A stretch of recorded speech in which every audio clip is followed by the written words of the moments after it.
Apolice adabweretsa democracy m'Malawi. Ndiye sanani ula utenteke asi. Basi wao kuti wopa akuti UTM ikuwa mboma.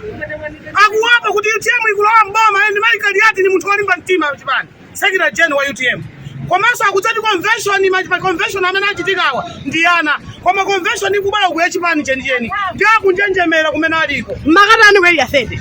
Tikulondola mtsogoleri wathu. Secretary General. Yes. Posachedwa pati kupasirani mmene zilili mu mzinda wa Lilongwe pamene apolisi padakali pano ayamba kuponya usi okhetsa msozi makamaka kusatira ndi zimene zipani zosiyanasiyana zikuchita ku Lingas kumene apolisi amanga Patricia Kaliati ndipo Kalindo ayankhula izi malingana ndi mmene zikuchitikira lero lino ku Lingas. Takulandirani olemekezeka kuno ku area 30 chigawo cha kummawa kaya mwadzuka bwanji. Ineyo sindinazuke bwino kuganizira ndi kumangidwa kwa Patricia Kaliati.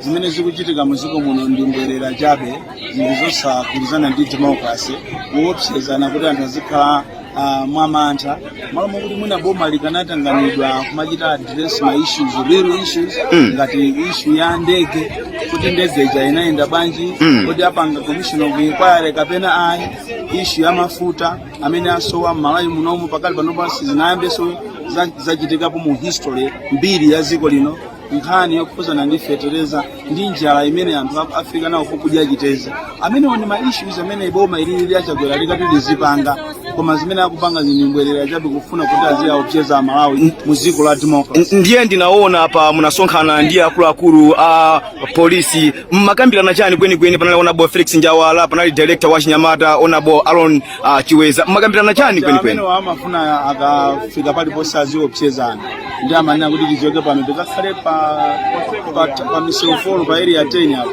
ndiye tawuza kuti ya ndi ufulu wa ziko lathu mu democracy alesali ndi ufulu ochita kukhala pamene akufuna ndiye tango apa saule mochoka pa group ya wolo mbera pano pa kumasukuti tichokanso pano tili pompa muli ndi chiyembekezo kuti onabo Patricia Kaliati akhoza kutuluka lero kapena osatira malamulo a ziko lino amanena kuti munthu akamangidwa within 48 hours akuyenera achajidwe komanso apasidwe bail ndi chikhulupiriro chathu tikatenga ndale kuzisiya uko koma ngati ndale zingabweremo amene isatuluka koma ngati ndale mulibemo pamalamulo akuyenera kuti lero lero azipita kwawo.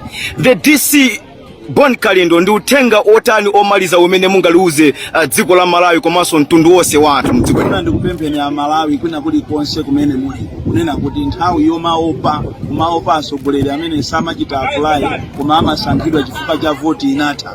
Nthawi inoyo ndi nthawi yokuti tiyime kuyima kumenyera ufulu ziko lathu osamuopa munthu ina aliyense ndipo tiyeni amene mukutimva kumene muli kunyamuka mbwere kuno ku area 30 chifukwa ndi kumene kuli Patricia Kaliati timve zonse mene kuti zitha bwanji ngati kuli kupita ku koti tipite ku koti koma osamaopa wina aliyense. Zikomo kwambiri. Amene timacheza nawo ndi olemekezeka bambo Kalindo amenenso ali kuno ku area 30 kuzakhala limodzi ndi anthu amene akudandaula kumangidwa kwa honorable Patricia Kaliati. Ndiye amene ndanenera muja kuti kuno kuli anthu azipani zosiyanasiyana komanso ndaona anthu azipani cha Alliance for Democracy Afford komanso anzathu achipani cha United Democratic Front UDF ndaonanso ali konkuno. Ndiye bwanji inu mukhalepo mwepo chifukwa one kake akupatsirani kena kalikonse mwatsatanetsatani ndikuti tu dzina ndilomwe lija Ahmad Maloko one kake and goodbye.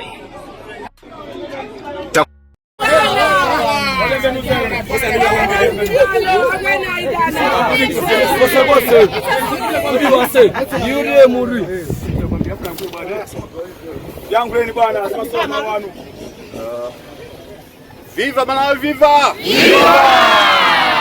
Aruta kutijua! Aruta! Ufuna nitokoze pano chifukwa cha solidarity mene maonetsa ndipo kwera ku polisi kuno chifukwa choti tikufunitsisa kuti mai wathu Kaliati awapatse belo sanga. Ndaona kuti tilipo anthu pano magulu osiyana mbiri pali ife a UTM pali a UDF naonanso bwana Kalindo alipo mpano naona nkhope za DPP Zafodi Zonse tagwirizana kuti silidzalola kuti munthu akapanga abuse power mangopanga anthu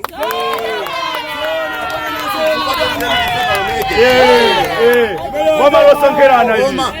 Ndimafuna ndikutsimikizireni kuti Kaliati akupatsidwa ulemu kuno bwino ndi maofesa apa zikomo. akuwasunga bwino panopo mmene akuoneka mmene analidi dzulo akuoneka mmene amaonekera dzana sakuoneka kuchita mantha ndi munthu monga tazonse timanena kuti osaopa kati munanda zathu wa UDF vice president amene anatithandiza kuti tikhale limodzi komanso tinali ndi bambo Kaliati tinapita ndi honorable Arthur Chipungu takapanga negotiate kuti ayesetse kufulumizitsa watenga statement kuti akatenga statement macharges wakachitika ife tipange apply kuti Kaliati atuluke lero isanafike mawa.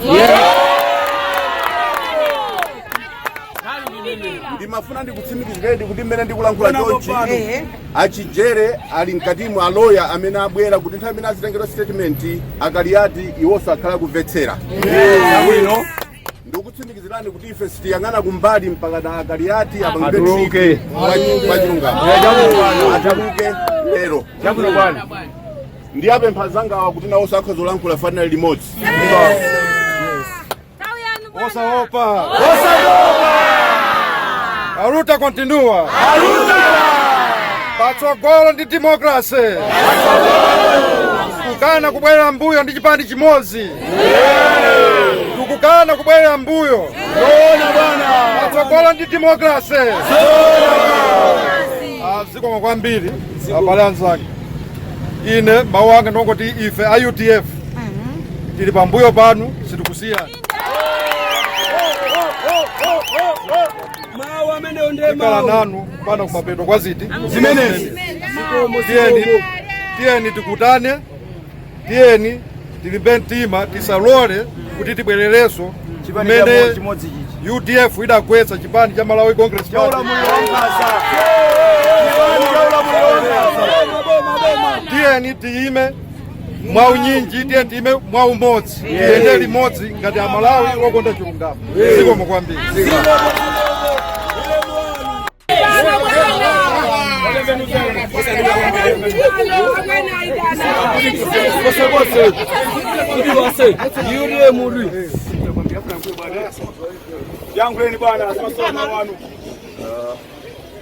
Viva Malawi, viva!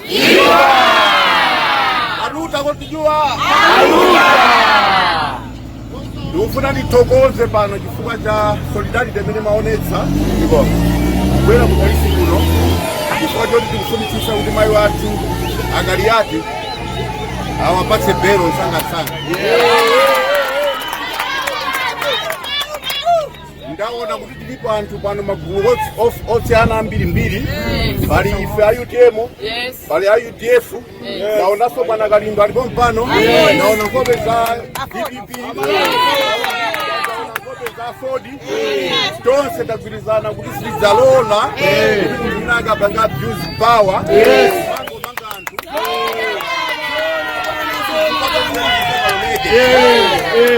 Mama losangerana izi.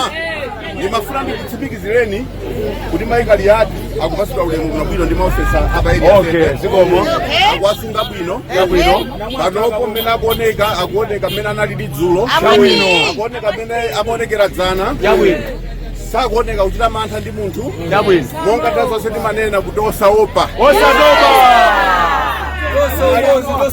kati munanda zathu wa UDF vice president amene anatithandiza kuti tikhale limodzi komanso tinali ndi bambo Kaliati tinapita ndi honorable Arthur Chipungu takapanga negotiate kuti ayesetse kufulumizitsa watenga statement kuti akatenga statement macharges wakachitika ife tipange apply kuti Kaliati atuluke lero isanafike mawa. Ndimafuna ndikutsimikizireni kuti mmene ndikulankhula chonchi achijere ali mkatimu aloya amene abwera kuti nthawi imene azitengera statement Kaliati iwonso akhala kumvetsera. tikukutsimikizirani kuti ife sitiyang'ana kumbali mpaka na Kaliati Atuluke.